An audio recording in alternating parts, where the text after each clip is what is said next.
Hi, I'm Jeff Rakes. My wife Celeste and I have been at New City since the fall of 2021. One of our kids, Daniel, and his family are also here at New City.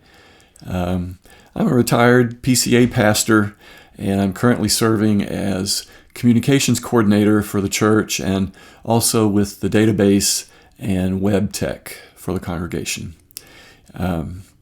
There are a number of opportunities to serve in these ministry areas, but two I'll mention in particular are photography and social media. If these are interest areas for you, you can get in touch with me through the church office. I'm going to try to give you a quick overview of what we have to help you stay connected with everything that's going on here at the church. Email. First of all, email is the primary way we communicate. We typically only announce a few major items in our Sunday services, so we send a weekly newsletter and a few other special emails each month with a lot more information. Please let us know if you're not receiving email from the church. The church also uses text messaging. Everyone should have received messages already in conjunction with this class.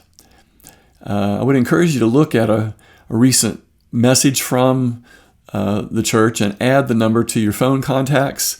You might give it the name New City Text so that you'll easily recognize it.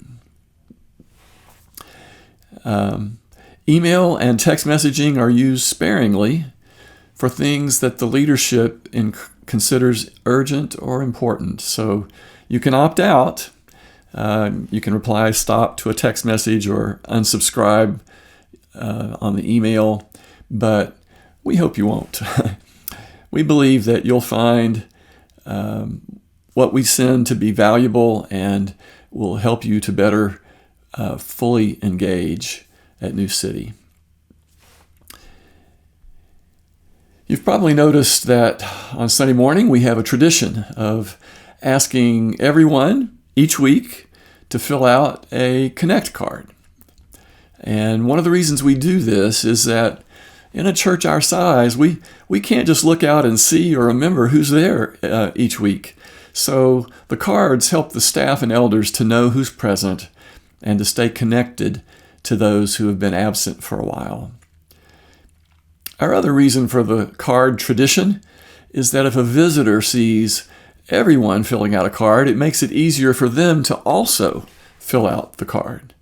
And that's what enables us to follow up with them and gives us a door for ministry with that guest family. So when you fill out a card as a member or as an attender, do it not just for yourself, but knowing that you are also helping our visitors. Now we're going to look at a few things about our website and our church app, and this is a hands-on part of this video, so I would like to ask you to go ahead and take out your phone and open your internet web browser.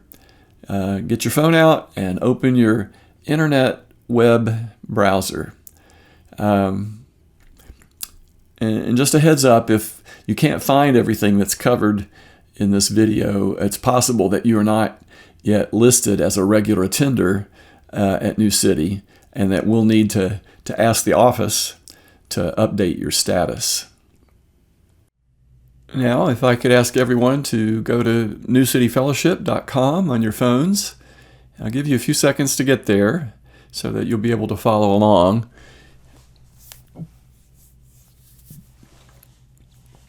The three lines at the top right are where you'll find additional menu options. Go ahead and click there. And most of these menus are self-explanatory, and I hope you'll take the time to explore all of the info there, especially for those of you who are new to the church. But the part we're going to go over today and that's most frequently used by New City attendees is called My New City. Almost every Sunday you'll hear us refer to that during our prayer focus announcements. If you'll click to go there, I highly recommend saving this page as an icon to your phone home screen.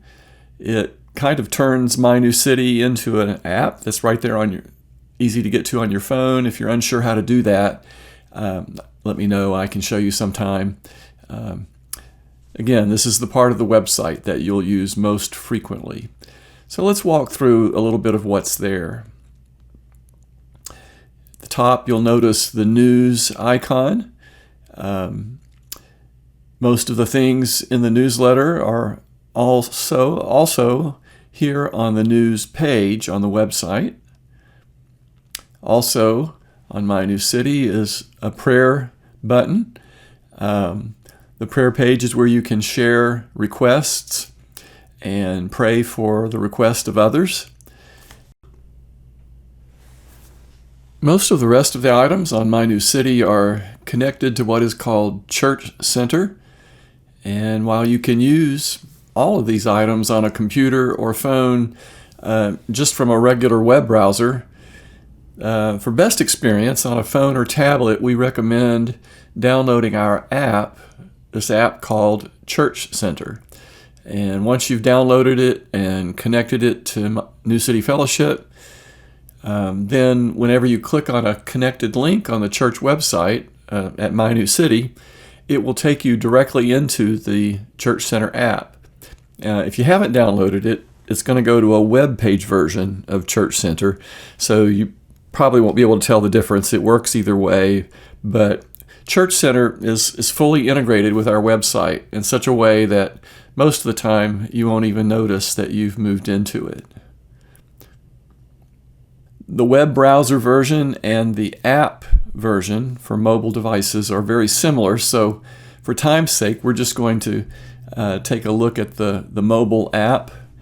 And once you've logged in and are in the app, at the bottom of the screen, you'll see sign-ups, and this includes both events and activities you can attend, as well as sometimes it also includes volunteer opportunities, ways that you can serve. Billy may have previously mentioned the groups and classes option.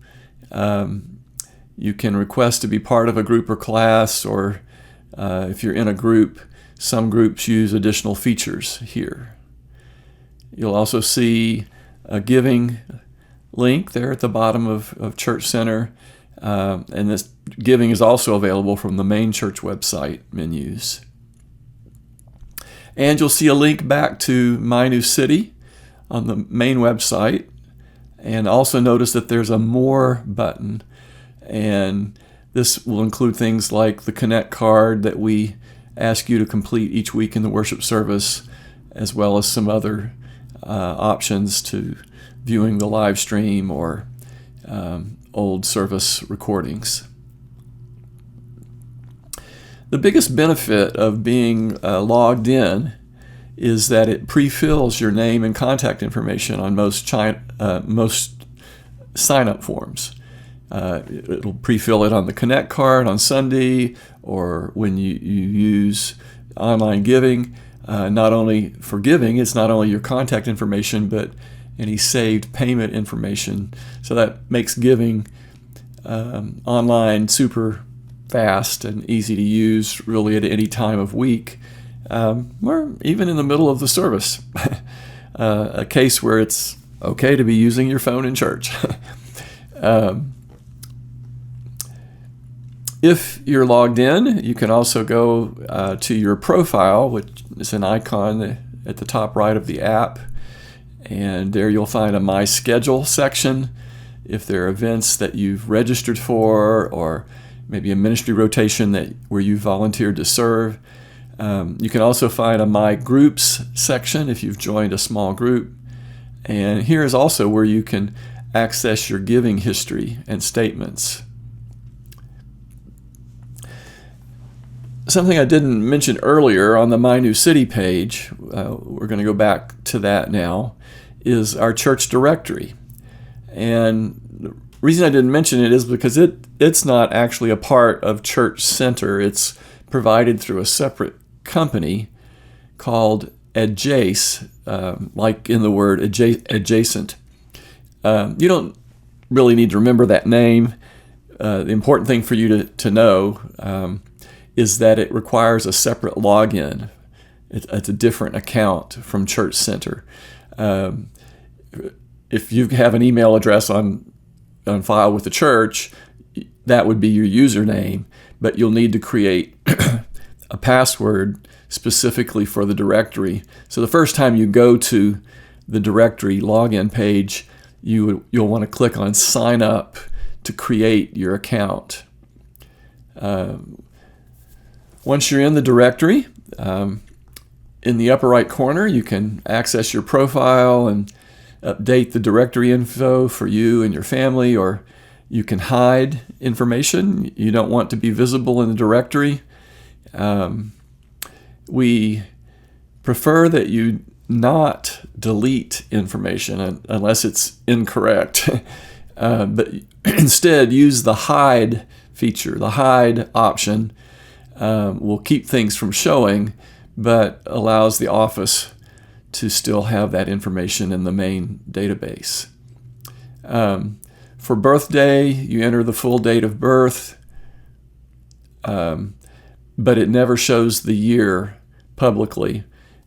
Same for anniversaries, just the date or the birthday, but not the year. It won't show the year. One thing that we do hope everyone will do is upload individual and family pictures. The head of the household is the only one who can upload a household or family picture, but any of the individuals in the family can upload individual pictures.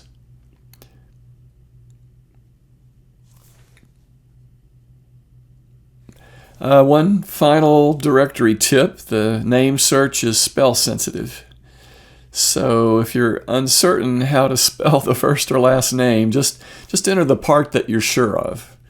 And for instance, if you weren't sure how to spell my last name, you could just search for Jeff, and it would pull up all the Jeffs. And that just a search tip.